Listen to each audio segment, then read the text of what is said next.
આપણા સમાજની મીટિંગ કયો કે સભા કયો, આ સભામાં અત્રે ઉપસ્થિત આપણા રાજકીય આગેવાનો, સિરામિક એસોસિએશનના પૂર્વ પ્રમુખો તેમજ આપ સૌ બહોળી સંખ્યામાં ભાઈઓ તથા બહેનો, આપ બધાનું હું અભિવાદન કરું છું.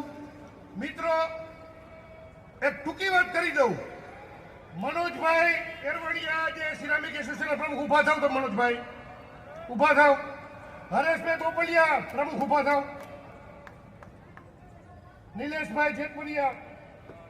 આજે આ બધાને ઊભા એટલા માટે કરું છું કે જે દાંડિયા ક્લાસીસ ચાલે છે તેને વિનમ્રતાથી બંધ કરવા માટે હું પણ સાથે હતો, મનોજભાઈ હતા, પંકજભાઈ રાણસરિયા હતા, આ બધા સાથે હતા, જયેશભાઈ હતા. જયેશભાઈ ઊભા થાવ. તો આ કોઈ આવારા તત્વો છે મિત્રો? જો આવારા તત્વો ન હોય તો આને આપણે સાખી લેવાના નથી.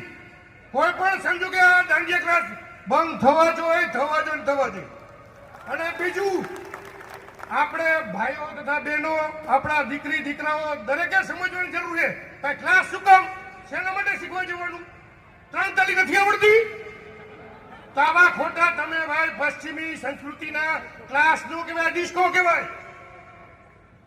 એટલે 3 તાલી લ્યો, શેરી ગરબા ચાલુ કરો.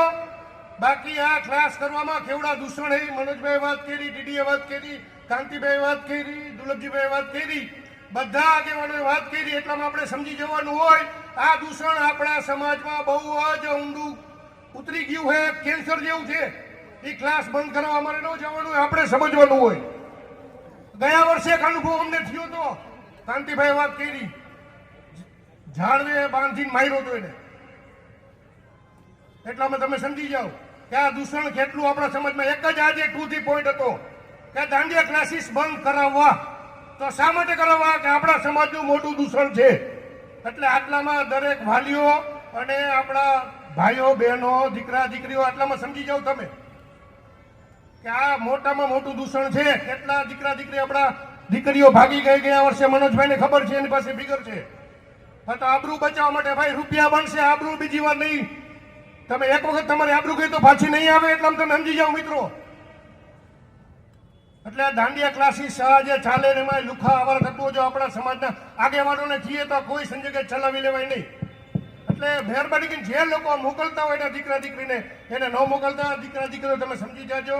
વિરોધીઓના આપણા જે વિરોધન આપણા સમાજના જે દીકરાઓ બધા મિત્રો 500 જણા, કોઈ સ્વાર્થ વગર.